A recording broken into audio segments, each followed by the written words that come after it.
Hello India, welcome back to Discovery Study. मैं विपिन वाजपेयी।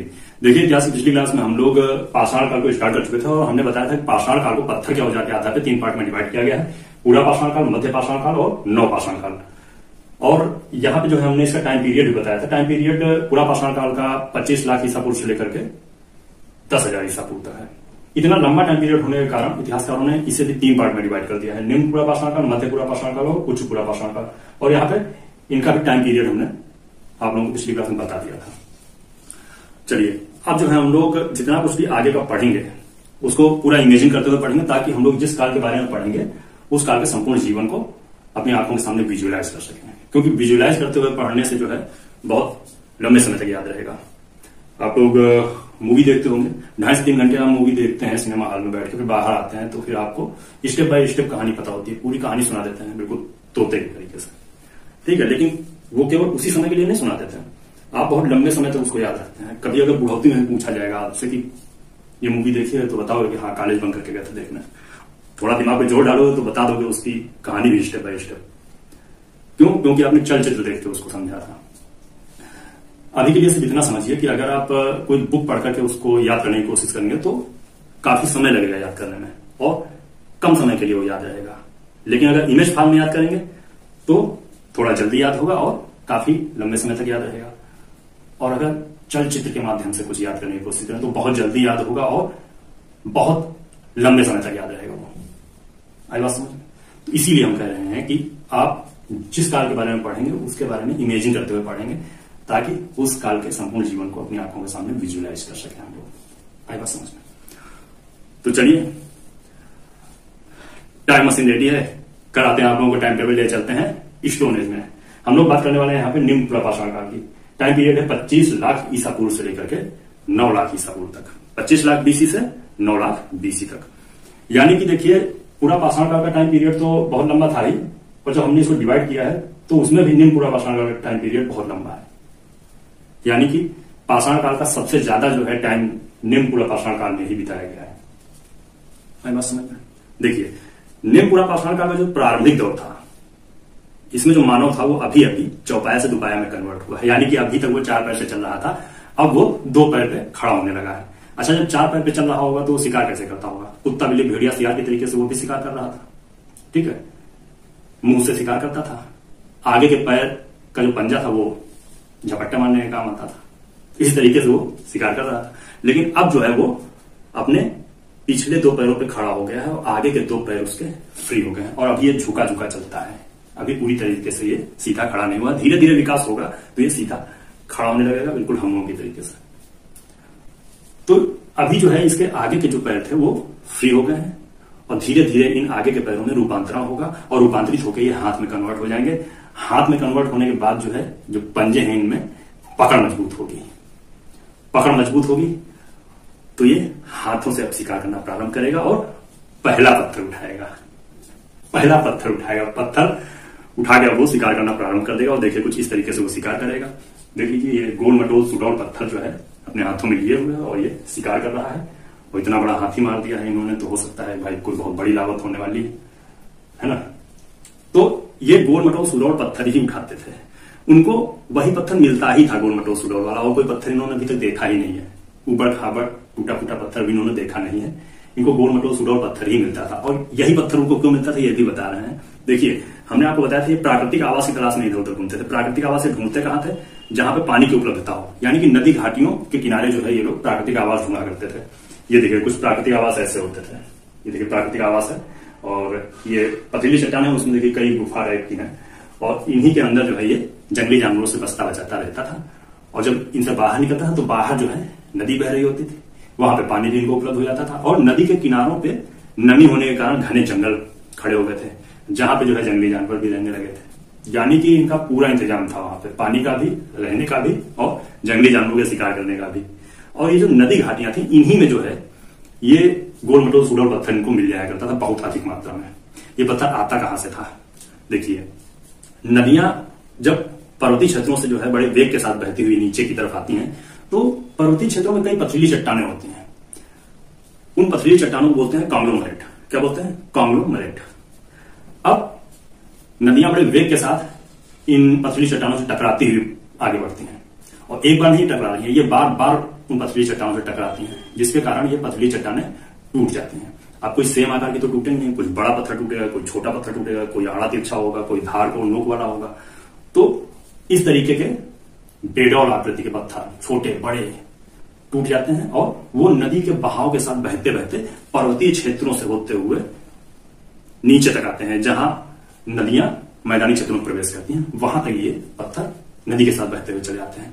अब नदी के साथ बह रहे हैं तो नदी के किनारों से जो है टकराते हुए, नदी की तलहटी से घर्षण करते हुए ये नीचे की तरफ आते हैं, जिससे कि इनमें जो धार और कुना कुंसी थे वो घिसते घिसाते बिल्कुल नीचे चले जाते हैं और ये गोल मटोल सुडौल पत्थर नीचे जब आ जाते हैं तो गोल मटोल सुडौल पत्थर जो है एकत्रित हो जाते हैं आकर के नदी घाटी में, और जो मैदानी क्षेत्र होते हैं वहां पे देखिए कुछ इस तरह से जो है नीचे आकर के पत्थर इकट्ठे हो जाते हैं। देखिए कुछ बड़े पत्थर हैं और ये छोटे पत्थर हैं, ये नदियों के किनारे बहुत अधिक मात्रा में मिल जाते थे नदी घाटियों में, इसीलिए जो है इनको यही पत्थर मिलता था ज्यादातर। आएगा समझ में? अब आप लोग कहीं ऋषिकेश जाइए, हरिद्वार ऋषिकेश जाइए, वहां पे इस तरीके के बहुत पत्थर मिल जाएंगे आपको देखने को, क्योंकि वहां पे जो है गंगा जी पर्वतीय क्षेत्रों से जो है बहती हुई मैदानी क्षेत्र में प्रवेश कर रही है, वहां तक ये बहुत अधिक मात्रा में मिलते हैं। तो इसी पत्थर का ये लोग यूज कर रहे हैं। और पहली बार जब इंसान ने इस पत्थर को औजार के रूप में प्रयोग किया है, तभी जो है इसको पेगुल कहा गया है। यानी कि मनुष्य द्वारा प्रयोग किए गए पहले प्राकृतिक औजार को पेगुल कहा गया है। पेगुल आएगा समझ में? ये गोल मटोल सुडौल आकृति का होता था कुछ इस तरीके से। तो इसका प्रयोग ये कर रहे थे। अब इसका प्रयोग करते कैसे थे समझो। छोटे बड़े पत्थर इनको मिल जाया करते थे। अब छोटा पत्थर उठाना आसान होता था, छोटे पत्थर से शिकार कर रहे थे। जानवर खड़ा है, पत्थर उठाया छोटा वाला, चला के मारा, नहीं लगा दूसरा उठाया, नहीं लगा तीसरा उठाया, पत्थर ही कम से कम मार रहा है। मान लीजिए जानवर के लग गया तो इतना छोटा पत्थर लगा है जानवर के, तो वो मरेगा तो नहीं, घायल हो जाएगा। घायल हो गया तो वो भाग रहा है। अब ये सब उसको पिछुआ लिए, तो भाग कहां रहा है, रुक पिछुआ लिए। अब घायल जानवर कहां तक भागेगा, कहीं ना कहीं तो गिरेगा। गिर जाता था, उठा के ले आए, अभी जिंदा है, यही पत्थर उठाएंगे और चाल से जो है मुंह पे और मारेंगे, हाँ, जब तक जान नहीं निकल जाएगी। जब जान निकल जाएगी तो फिर उसको नोच नाच के खींच खाच के खाएंगे और आपस में छीना झपटी भी करेंगे। कोई ज्यादा नोच के ले जाएगा, कोई कम नोच के ले जाएगा, इस तरीके से खा रहे थे, बिल्कुल असभ्यों की तरीके से। तो इस तरीके से शिकार करने में इनको दिक्कत आ रही थी। क्या दिक्कत आ रही थी? ये मार देते थे, जानवर घायल हुआ, वो भाग खड़ा हुआ, अब उसके पीछे इनको दौड़ना पड़ता था, बड़ा लंबा जा रहे थे दौड़ते हुए। तो कहना भाई लंबा दौड़ना पड़ता है। और कभी कभार ऐसा होता था जानवर इनको इसी जगह दौड़ा के ले जाता था जहां जो है जानवर का झुंड खड़ा होता था, वो झुंड का झुंड इन्हीं ऊपर अटैक कर देता था। तो ये बड़ी मुश्किल थी। तो अब जो है इन लोगों ने सोचा ऐसा जो है जुगाड़ किया जाए कि ऑन द स्पॉट जानवर की डेथ हो जाए, ऑन द स्पॉट मार लेंगे जानवर। तो अब ये बड़ा पत्थर उठाया। बड़ा पत्थर उठाना तो मान लो आसान था, लेकिन अब जानवर के ऊपर फेंकना था तो इतनी आसानी से तो नहीं फेंक सकते थे। इसके लिए उनको जानवर के पास जाना पड़ता था। उठा के ले गए जानवर के पास, जानवर के ऊपर डाल दिया, कचर गया, समझ लो दावत कर दी जानवर की। लेकिन कभी कभार क्या होता था, उठा के लेके गए जानवर के ऊपर डालने के लिए, जब तक ये डाले तब तक जानवर इनके ऊपर अटैक कर देता था। यानी कि गए थे शिकार करने के लिए, खुद ही शिकार हो गया। तो इसमें भी बड़ी दिक्कत हो रही थी। तो धीरे धीरे जो है इनका माइंड विकसित हुआ, धीरे धीरे जो है दिमाग लगाया कहें यार ऐसे नहीं करना है। अब जो वो क्या करने लगे, अब वो ऊंची चट्टान के ऊपर पत्थर टिका के रखते थे, बड़ा वाला पत्थर टिका के रखते थे। और इनके दिमाग में था कि जब यहां से जानवर निकलेगा नीचे से तो हम ऊपर से पत्थर छोड़ देंगे, जानवर इसके नीचे दब जाएगा और बढ़िया दावत होगी। लेकिन अब जानवर इनको इन्विटेशन थोड़ी दिया था कि जो है हम इतने बजे से निकलेंगे, आ जाना जानवर का कोई टाइम फिक्स नहीं था। अब ये घात लगा बैठे हैं, कम निकलेगा जानवर, दिन हमारे बैठे रहते थे, एक आध बार जानवर निकल गया तो डाल दिया पत्थर ऊपर से। तो इसी तरह से दिनामान जद्दोजहद करते हुए शिकार कर रहा था। तो पेगु से यह शिकार करना प्रारंभ किया था। धीरे धीरे जो है जब टाइम बीतता जाता है तो एक आध बार इन्होंने नोटिस किया कि पत्थर जो ये फेंक रहे हैं वो टूट गया है। अब इन्होंने वो पत्थर जब उठाया तो बड़ा आश्चर्य महसूस किया, भाई आश्चर्यजनक अजूबा मिल गया इनको एक। क्योंकि जो टूटा हुआ पत्थर आप लोगों ने देखा होगा उसका जो किनारा होता है वो धारदार होता है। तो इन्होंने जब देखा तो बड़ा अजीब पत्थर है, अजूबा। और जब धार को इन्होंने छुआ तो कट गया हाथ। तब दिमाग लगाया कि यार जब हमारा हाथ कट सकता है तो जानवर तो कट ही जाएगा। यानी कि अब दिमाग में आया उनके कि अब हमको पत्थर को यही आकार देना है। तब उनको दिमाग में आया और इन्होंने जो है पत्थर को उस तरीके का आकार देने की कोशिश की है। देखिए, सबसे पहले इन्होंने एक पेबुल लिया और उसको जो है दूसरे पेबुल से मार मार के उसका जो है आकार चेंज किया है और उसमें धार देने की कोशिश की है एक साइड से। इस साइड का पार्ट इन्होंने दूसरे पेबुल से मार मार के हटाया और यहां पे जो है घिस घिसा के इसको धार देने की कोशिश की है, कुछ इस तरीके का बना दिया है। ये पत्थर है और इधर की तरफ से इन्होंने धार दे दी है, एक साइड से धार दे दी है। इसको चॉपर कहा गया है, चॉपर। अब देखिए, पहली बार इन्होंने एक औजार बनाया था जिसमें एक तरफ इन्होंने पत्थर में धार दी थी। अब इसका प्रयोग ये कैसे करते थे? पेबुल से शिकार करके ला रहे थे। अभी तक क्या था, वो नोच नाच के आपस में छीना झपटी करके खा रहे थे। कोई ज्यादा नोच रहा था, कोई कम नोच रहा था। अब इन्होंने चॉपर बना लिया है। चॉपर जो है एक गड़ासा टाइप का होता है। आप किचन स्टोर में जाइए, वहां पूछिए भाई चॉपर, तो दिखाएगा चॉपर, आपको देगा कुछ इस तरीके का होता है। बड़ा हैवी होता है, सब्जी के ऊपर रखते ही कट जाता है। मीट वीट वाले जरा ज्यादा यूज करते हैं। तो चॉपर का ये लोग प्रयोग करेंगे, जानवर मार के लाएंगे। अब उसको जो है ये चॉपर से चॉप करके बांट करके खाएंगे। कहें ले भाई 10 बोटी तेरी, 10 बोटी तेरी, 10 बोटी तेरी, 10 मेरी, बांट बराबर हम मिल खाएं, हंसते गाते पढ़ने जाए। पर अभी यहाँ पे पढ़ाई वाला कोई सीन नहीं है, लेकिन हाँ, ये लोग बांट बराबर करके अब खाने लगे थे, यानी सभ्यता आ रही है इनमें धीरे धीरे, समझ रहे ना? क्योंकि चापर जो है बन गया था। चापर का एक्सपीरियंस इनको अच्छा मिला। इन्होंने एक तरफ धार दी थी पत्थर में, अब जो है ये दो तरफ धार देके देखेंगे पत्थर में। एक पेबुल लिया, इसमें दोनों तरफ से जो है इन्होंने मार करके दूसरे पेबुल से इधर इतना पार्ट हटा दिया है और इधर की तरफ धार दी है दोनों साइड में। कुछ इस तरीके का औजार इन्होंने बना दिया है, यानी कि एक पत्थर और दो तरफ धार दे दिया है। इसको बोल दिया गया चॉपिंग। अब जब ये औजार बन गया तो इसको ऐसे पकड़ते थे और ये ऊपर की तरफ इतना निकला रहता था, कुछ इस तरीके से। दोनों तरफ धार है इसमें। अब ये सीधे सीधे जानवर से भिड़ने लगा था। दो हाथ करने को उतारू हो गया था, सीधे हाथ आ पाई। तो जानवर के साथ जो है भिड़ जाता था और इधर से मारा चाहे इधर से मारा, दोनों तरफ धार है, जानवर का कटना तय है, यानी कि रिजल्ट से मारना है, जानवर मरेगा जरूर। इस तरीके से अब ये शिकार करने लगे थे और बहुत अच्छा एक्सपीरियंस इनको मिला इसका। इनका टाइम बचने लगा था और इनको भरपूर मात्रा में जो है शिकार मिलने भी लगा था। अभी तक दिनामान बैठा रहता था शिकार करने में, लेकिन अब जो है भरपूर मात्रा में इनको शिकार मिलने लगा था चॉपिंग की मदद से।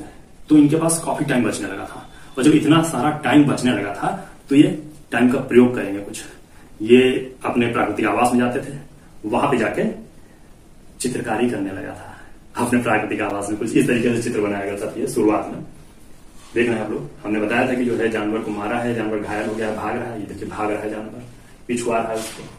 तो इस तरीके से जो है शुरुआती दौर में इसने चित्र बनाना प्रारंभ किया है, चित्रकारी के साथ इस तरह से मिले हैं। चलिए अब हम लोग न्यू पुनर्पाषाण काल के बारे में कुछ बातें समझते हैं। देखिए, पेबुल, चॉपर, चॉपिंग टाइप के जो औजार है वो सर्वप्रथम सोहन नदी घाटी पाकिस्तान से प्राप्त हुए हैं। सर्वप्रथम सोहन नदी घाटी पाकिस्तान से प्राप्त हुए हैं, इसीलिए जो है निम्न पुनर्पाषाण काल को सोहन संस्कृति के नाम से भी जानते हैं। इंपॉर्टेंट है, नोट कर लीजिएगा। निम्न पुनर्पाषाण काल को सोहन संस्कृति के नाम से जानते हैं क्योंकि सोहन नदी घाटी पाकिस्तान से ही पेबुल, चॉपर, चॉपिंग टाइप के औजार सर्वप्रथम प्राप्त हुए हैं, इसीलिए। अब देखिए, निम्न पुनर्पाषाण काल में जो औजार बन रहे हैं पेबुल, चॉपर, चॉपिंग, वो किस टाइप के पत्थर के बनेंगे? क्वार्टजाइट और स्फटिक। पत्थर के प्रकार होते हैं क्वार्टजाइट, स्फटिक, जैस्पर, चार्ट, फ्लिंट, चूना पत्थर। तो यहां पे जो है क्वार्टजाइट और स्फटिक का प्रयोग कर रहे हैं।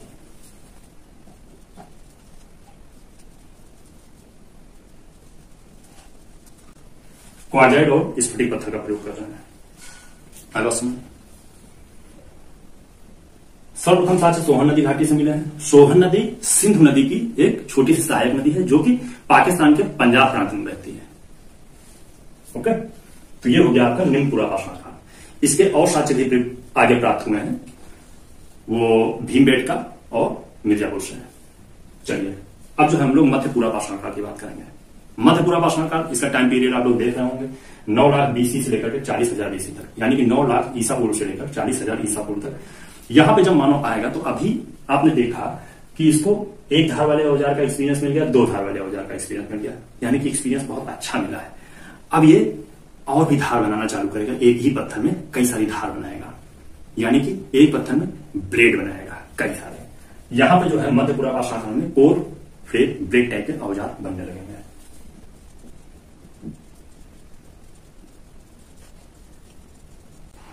कोर, फ्लेट, ब्लेड टाइप के औजार बहुतायत मात्रा में बनाए जाएंगे। कहां पे?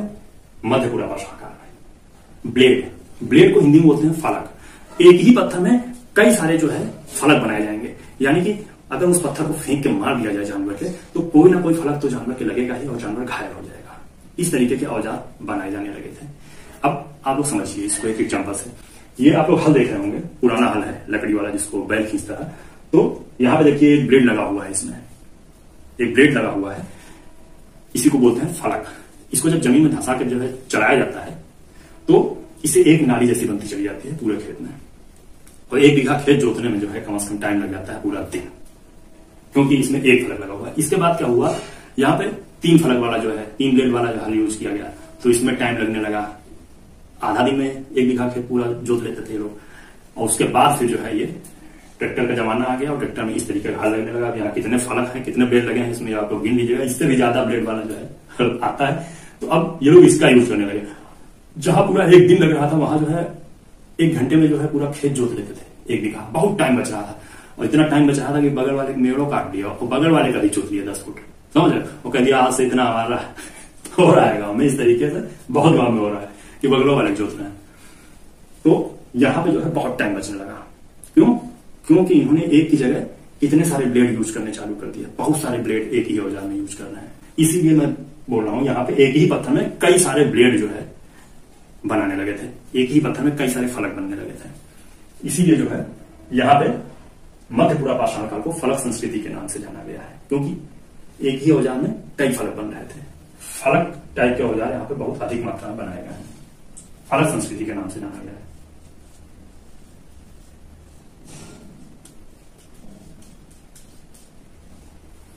नोट कर लेना, इंपॉर्टेंट है। मध्यपुरा पाषाण काल को फलक संस्कृति कहा गया है। अब देखिए इसमें कुछ औजार की बात हम करेंगे। एक औजार है इसमें स्क्रैपर, देख रहे होंगे आप लोग स्क्रैपर। कुछ पहले इन्होंने इस तरीके का स्क्रैपर बनाया है, इधर की तरफ देखो धार दी हुई है, फिर कुछ इस तरीके का बनाने लगे थे। देख रहे हैं ना आप लोग, इधर की तरफ जो है बहुत भयंकर धार दे रखी है, छेनी टाइप का बना रखा है, और इसको जो है हिंदी में बोलते हैं खुरचनी। ये खुरचने का काम करते थे। इससे क्या खुरचेंगे? पेड़ की छाल खुरचते थे। और अभी तक मैंने आपको बताया कि जानवर को ये नोच फाड़ के खा लेते थे, खाल जो उसकी नोच डालते थे। लेकिन अब जो है ये स्क्रैपर की मदद से खुरच के उसकी खाल उतार लेगा।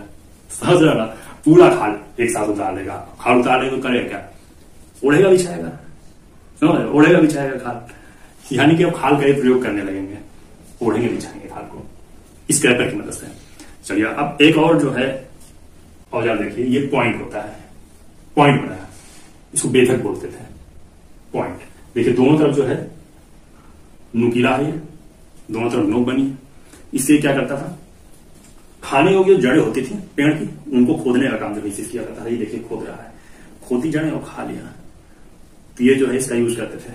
और ये देखो हमने बोला कि खाल उतार के ओढ़ने बिछाने लगे थे। अब देखो खाल को ये इसी बेधक से, इसी जो है पॉइंट से जो है छेद कर करके और उसको साधेगा, साथ करके जो है अब ये कपड़ा बनाने का काम करेगा।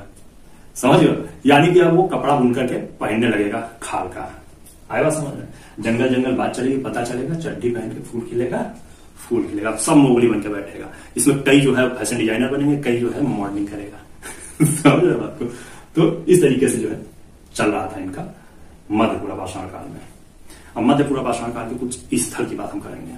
मध्यपुरा पाषाण का सबसे मेन स्थल जो है नेवासा महाराष्ट्र है। नेवासा महाराष्ट्र, जो कि प्रवरा नदी घाटी में स्थित है। प्रवरा नदी महानदी, सॉरी, गोदावरी की सहायक नदी है।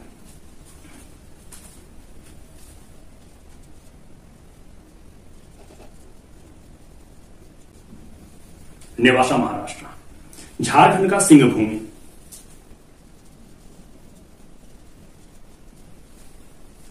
और उत्तर प्रदेश का चकिया, जो कि बनारस में स्थित है। चकिया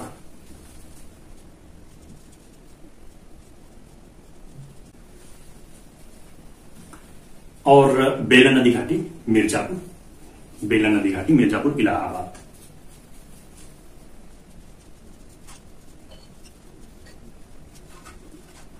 ये यूपी में है। भीमबेटका की गुफाएं, भीमबेटका एमपी और गुजरात का सौराष्ट्र।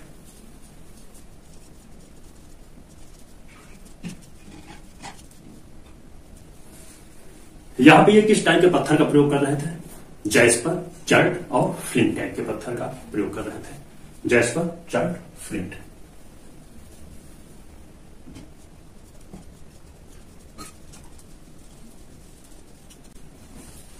आई बात समझ में? और कौन कौन से मैंने औजार बताया था आपको? स्क्रैपर और पॉइंट। Scraper, point.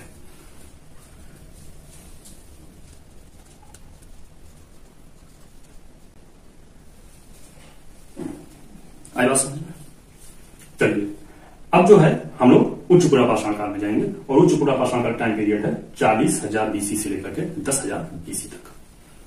40,000 बीसी से लेकर 10,000 बीसी तक। जब उच्च पुरा पाषाण काल में जाएंगे तब तक मानव बहुत विकसित हो चुकेगा और यहां पे जो है आधुनिक मानव के साक्ष्य प्राप्त हुए हैं। आधुनिक मानव होमो सैपियंस के साक्ष्य।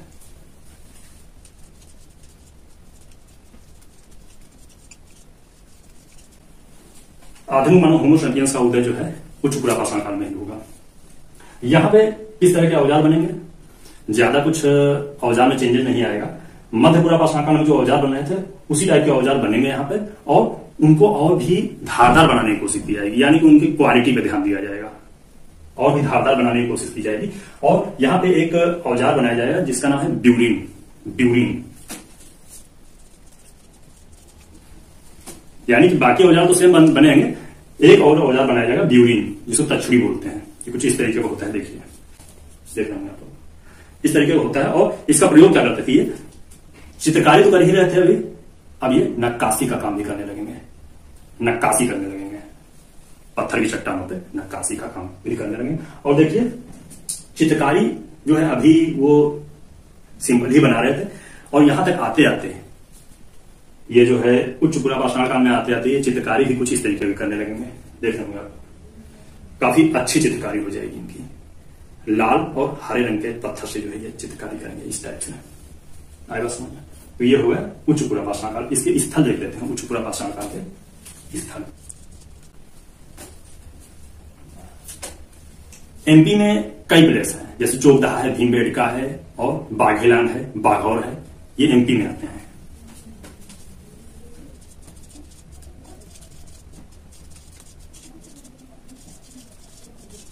भीमबेटका भी एमपी में ही आता है। और महाराष्ट्र का इनाम गांव, महाराष्ट्र का इनाम गांव। गुंटूर, रेनीगुंटा और कुर्नूल, ये जो है आपका आंध्र प्रदेश में।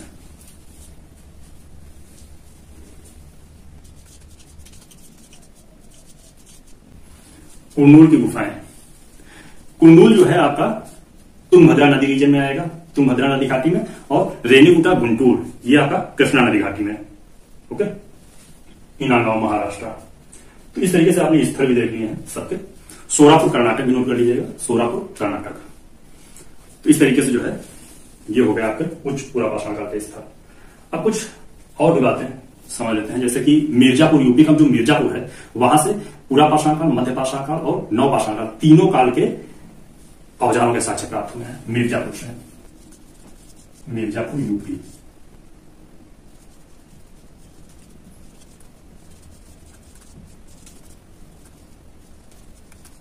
तीनों काल के औजार के साक्ष्य यहां से प्राप्त हुए हैं। भीमबेटका की जो गुफाएं हैं वहां से तीनों कालों के चित्रकारी के साक्ष्य प्राप्त हुए हैं भीमबेटका की गुफाओं से।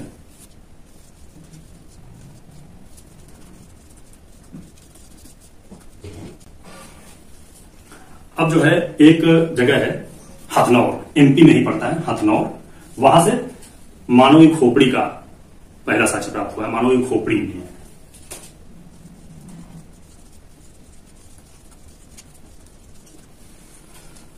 मानव की खोपड़ी का साक्ष्य हथनौर एमपी से। अब देखिए हमने आपको एक स्थल पहले बताया था पिछली क्लास में, जो रॉबर्ट ब्रूस फुट ने खोज निकाला था। वहां से एक हैंडेक्स मिला था पल्लवरम से। तमिलनाडु मद्रास के पास एक जगह है पल्लवरम, वहां से जो है इन्होंने एक औजार खोज निकाला था जो कि एक हस्तकुठार था। कौन सी जगह थी? पल्लवरम।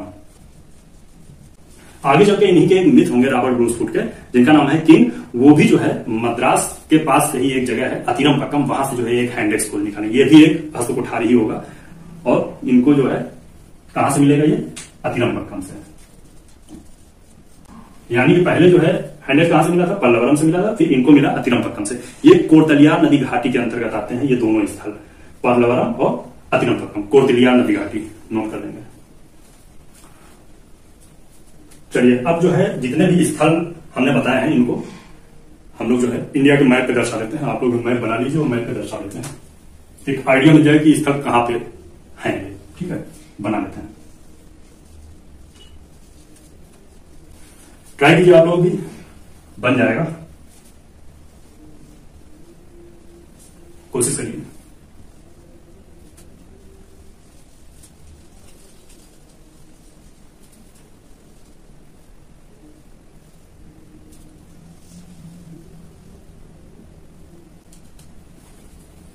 कुछ इस तरीके से नोट हो गया।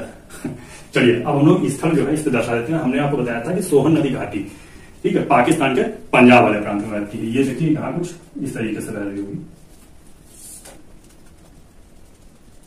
सोहन नदी घाटी।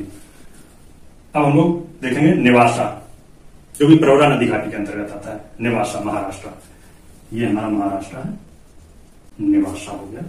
सिंहभूमि झारखंड, सिंहभूमि झारखंड, झारखंड कुछ यहां पे आएगा, यहां पे सिंहभूमि हो गया। और यहां पे क्या है? चकिया बनारस। तो ये आपका इधर यहां पे ये यूपी होगा, चकिया बनारस लगभग कुछ ये आइडिया है। बेलन नदी घाटी मिर्जापुर, मिर्जापुर भी ये आपका सोनभद्र के समीप होगा, सोनभद्र मिर्जापुर। भीमबेटका और सौराष्ट्र गुजरात, देखिए गुजरात ये है, सौराष्ट्र यहां पे हो गया, और भीमबेटका ये एमपी वाला रीजन है, ये एमपी वाला रीजन है। यहां पे ये विंध्याचल रीजन है और नर्मदा नदी घाटी के अंतर्गत ये आता है भीमबेटका की गुफाएं। उच्च पुरापाषाण काल की बात हम करेंगे, जोगदाह, बाघेलान और बाघोल ये सब यहीं पे आ जाएगा भीमबेटका के आसपास। और इनाम गांव महाराष्ट्र, ये देखिए इनाम गांव महाराष्ट्र, नेवासा महाराष्ट्र में था, इनाम गांव भी इनाम गांव हो गया। गुंटूर, रेनीगुंटा और कुर्नूल ये आंध्र प्रदेश रीजन में आता है, आंध्र प्रदेश, जिसमें कि गुंटूर और रेनीगुंटा आपका कृष्णा नदी घाटी में है।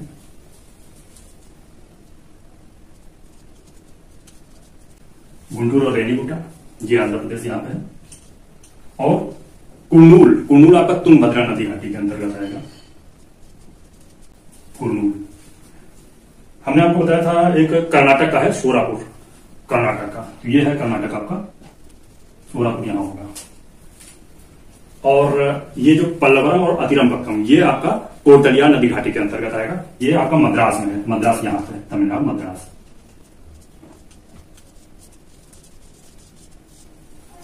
पल्लवरम और अतिरमपक्कम, तो सारे स्थल हम लोगों ने दर्शा दिए हैं मैप पे। और हमने यहाँ पे पूरा पाषाण काल जो है कंप्लीट कर लिया है आज की डेट में, और समझाने की पूरी कोशिश की गई है। अगली क्लास में हम लोग यहाँ पे मध्य पाषाण काल और नवपाषाण काल को कवर कर लेंगे, और अगर कुछ छूट गया होगा तो उसे भी देख लेंगे। वैसे कोशिश की गई है कि पूरा कंप्लीट किया गया हो इसमें। ओके, चलिए मिलते हैं अगली क्लास में, तब तक के लिए जय हिंद।